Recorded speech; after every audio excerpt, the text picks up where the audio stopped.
Baiklah, di sini saya akan menceritakan sebuah peristiwa peperangan Ambarawa. Pada tanggal 20 Oktober 1945, pasukan sekutu di bawah kepemimpinan Battle Brigadier mendarat di Semarang dengan maksud untuk merawat para tawanan perang dan tentara Jepang di Jawa Tengah. Kedatangan sekutu-sekutu ini disertai oleh Nica. Kedatangan sekutu pada awalnya disambut baik, bahkan Gubernur Jawa Tengah Bapak Wongso Negoro setuju untuk menyediakan makanan dan kebutuhan lain untuk kelancaran operasi sekutu. Sementara sekutu berjanji untuk tidak mengganggu kedaulatan Republik Indonesia.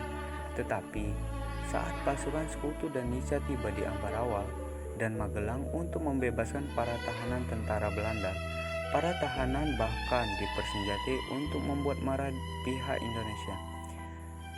Insiden bersenjata muncul di kota Magelang sampai terjadi pertempuran yang sangat dahsyat.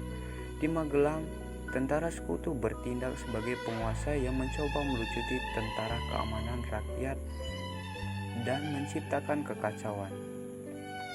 TKR Resimen Magelang yang dipimpin oleh Letkol M. Sarbini menanggapi tindakan ini dengan mengepung pasukan sekutu dari segala arah. Tetapi mereka selamat dari kehancuran berkat intervensi Presiden Soekarno yang berhasil memenangkan suasana. Kemudian pasukan sekutu diam-diam meninggalkan kota Magelang untuk pergi ke benteng Ambarawa. Akibat insiden itu, Resimen Kedu Tengah dipimpin oleh Letnan Kolonel M. Sarbini segera mengejar mereka.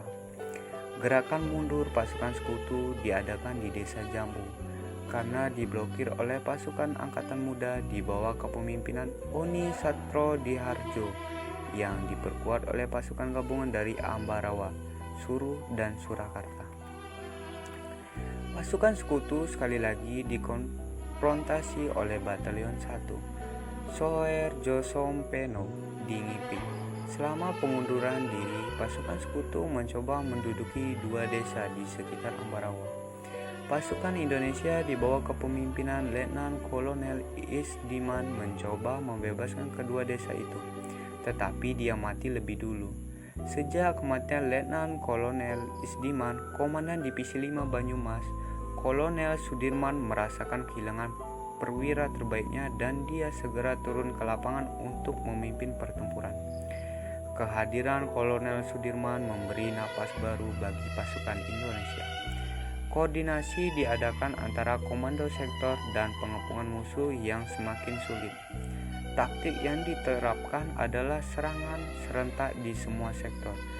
Bala bantuan terus mengalir dari Yogyakarta, Solo, Salatiga, Purwokerto, Magelang, Semarang, dan lainnya.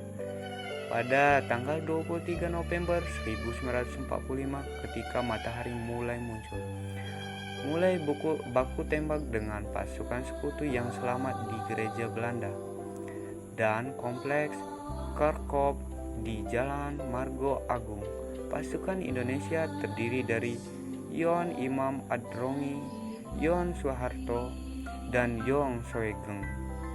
Pasukan sekutu mengerahkan tahanan Jepang dengan tank yang diperkuat menyusup ke kursi Indonesia dari belakang. Oleh karena itu, pasukan Indonesia pindah ke Bedono. Pada 11 Desember 1945, Kolonel Sudirman mengadakan pertemuan dengan komandan dan tentara sektor TKR. Pada 12 Desember 1945, pukul 4.30 pagi, serangan dimulai. Pembukaan serangan dimulai dengan menembak pertama kali, kemudian diikuti oleh penembak karabin. Pertempuran pecah di Ambarawa. Satu jam kemudian Jalan Raya Semarang Ambarawa dikendalikan oleh unit TKR. Pertempuran Ambarawa sangat sengit. Kolonel Sudirman segera memimpin pasukannya untuk menggunakan taktik gelar sumpit urang atau pengepungan ganda di kedua sisi sehingga musuh benar-benar terkurung. Pasukan dan komunikasi dengan kekuatan utama sepenuhnya terputus. Setelah berjuang selama 4 hari, pada 15 Desember 1945, pertempuran berakhir dan Indonesia berhasil membawa Ambarawa dan sekutu kembali ke Semarang. Kemenangan pertempuran ini kini diabadikan dengan didirikannya Monumen Palagan Ambarawa dan diperingatinya Hari Jadi TNI Angkatan Darat atau Hari Juang Kartika. Mohon bantuannya like, share, dan subscribe channel ini agar Mimin lebih bersemangat untuk membuat video baru.